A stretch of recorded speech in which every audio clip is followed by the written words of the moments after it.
Oh, so this one was a request when I did the Berry Gordy, Quincy Jones. Don't ask me about, no, I said not Berry Gordy, Quincy Jones, but Diddy and Quincy. Now this one's about Diddy and Berry Gordy. I got to ask, request on this one. I wanted to follow through. There are some parallels.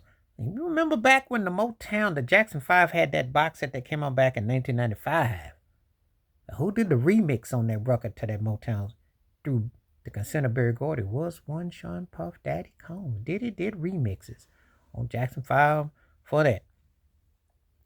They both had people terrified of their respectable labels because nobody got paid on Motown. No one ever talks about it.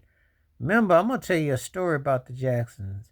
Michael was worth $1 million in 1980. Now, that's a lot of money. And for 1980, that'd be quite a bit of money. But when you think about all those records sold worldwide, there was no artists, no tapes, no nothing. Berry Gordy had all that stuff. You know, his karma was when he sold Motown records back in, I want to say it was back in 88 for 61 million. Then it got turned around, got sold to Universal for 300 something million. Talk about karma. A lot of people didn't get paid. And a lot of stuff went down. You knew about the feud with Marvin Gaye and everything. Rick James talked about what he went through. They give all the money to Lionel Richie. Now, there are different people in the industry who will support the things that Berry Gordy did, and will people who have problems with it. Remember Holla, Doja, and Holla. Now, the one thing that Berry Gordy had going for him, he actually had talent. He could actually write songs. Money, That's What I Want. And he wrote songs for Jackie Wilson, who was a good friend of his, etc. And he wrote with Smokey Robinson. He could write. So Berry was no slouch. But Berry was also about creating that pop crossover life. That's why they moved from Detroit to LA. Now, the Diddy connections, controlling the narrative, the main artist being associated with it, because you know the whole thing with Berry Gordy with Diana Ross and their daughter and everything, and trying to sell it off to that doctor and all that fakery, who's a white doctor, and they tried to make that believe, and they sold it to the public. And just like kind of like Puffy did with Biggie and Faith. There is some similarities. He did pattern himself after Berry Gordy. Most of them pattern themselves after Berry Gordy because Berry Gordy was the most important record man in the history of music making. You will never find another label that had a display of not only legendary talented artists, but we're talking about artists whose careers span decades and had superstar status. Name me another label with the Michael Jackson who go from the Jackson 5 to his solo career. Just as the Jackson 5, they were superstars. He'd already changed the course of music just as a kid. Let that sink in. Same thing with Stevie Wonder. Also, you got the adult career. Let it sink in when Marvin Gaye would start off doing those Middle of the Road duet songs with various females, including Tammy Terrell, the late great Tammy Terrell, and then his solo career took off. Who else can say that? What a label. Smokey Robinson, legendary, wrote all the songs for the Temptations, and they are a staple, and they are a standard. And the Supremes are Holland, Doja Holland with that, but Smokey's solo career. Well, I can just roll off about 6, 7 deep. Lionel Richie, and then, of course, the Commodores before that, Rick James' career. I can go on.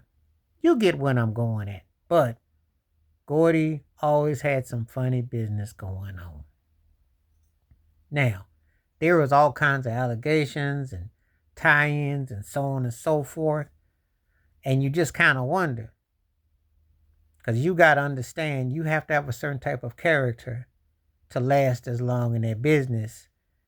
And you have to have a kind of like a extra eye, because it's not cut for you to just be just seen as some, I don't know, you just can't be a flowery, soft, gentle soul. You got to be you got to kind of have some rough around the edges, so to speak. So with doing the movies and the videos and all the difference is Gordy didn't quite, he eventually sold it, and he didn't get into the stratosphere that Diddy did, because he sold it off. He had it for 20, almost 30 years, and he sold it off, and of course with the catalog and all that, and the commercialization. But he definitely did cosmetic. He definitely was in the film game when he came out to LA.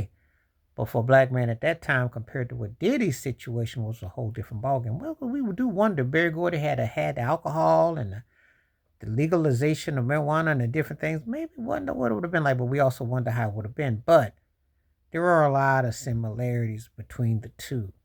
But then again, Gordy was more talented, just like the Quincy Jones section. Gordy was a proven songwriter, and he could write and he could produce. But he ran a lot of the same strong arm tactics too. You know, his ex-wife Iris Gordy had that book out, and there have been books about Motown and the corruption and the double hand and how the audits were and the actual record sales and all that. So you could imagine what Gordy would have been like in an era where nowadays with streaming and you put the music out there and you really don't have to share the money and you run those old 7 album deals where you get artists tied up and you own the rights to their name, because that's how the Jackson 5 was only able to go to Sony. They had to call themselves the Jacksons because there was a threat that if you don't agree to this, I come up with 5 boys now and come out and call themselves the Jackson 5. He had all kinds of deals and repackaging and remarketing and bringing out hits because nobody ever owned their masters. That's one of the reasons why Michael Jackson became a shrewd businessman, because of what he went through with Motown. And why Joe saw fit to get them out of there, because he couldn't produce and write their material. Because Joe Bett, which was one of the publishers, and Tamala and all these other subsidiary labels that Berry Gordy, who had a great, incredible mind, but you never, ever gonna get that movie to come out totality, even though Dreams Girls was a play on it with Jamie Foxx with the perma like Berry Gordy, and they have definitely been the Broadway musicals and theatricals and plays, and there have been things that have alluded to it, but it's never been the takedown, knockdown freak that it could have been, because there's been money to protect it, because it is an institution. And when you see the Motown logo on the band, you can't take away the greatness of the material. You can't take away the greatness of the artist. However, don't act like Berry was a saint. And don't act like there wasn't no funny business. And don't act like people didn't have to do something strange for the change to remain.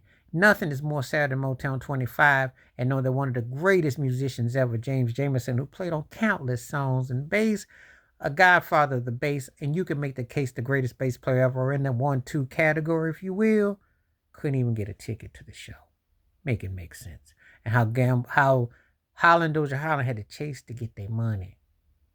Norman Whitfield went through things too. They all went through things trying to take that. So there's a lot of parallels with this and the fear of him and his muscle. And Berry still looks quite well, by the way, at age 94. He's the last of his type.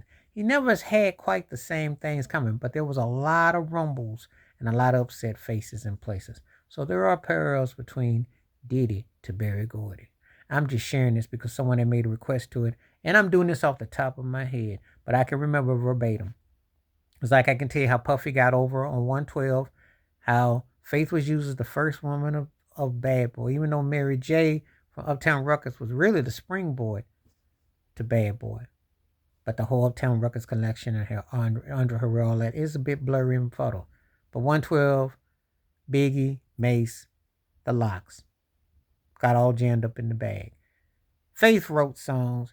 You ain't heard Faith say much. I don't know if you're going to hear Faith ever say much of anything. Shine had to take that case. You know how that played out. Carl Thomas, all them went through their thing. We can go ABC verbatim. Very successful label, mind you. But you saw how it went out and how it played.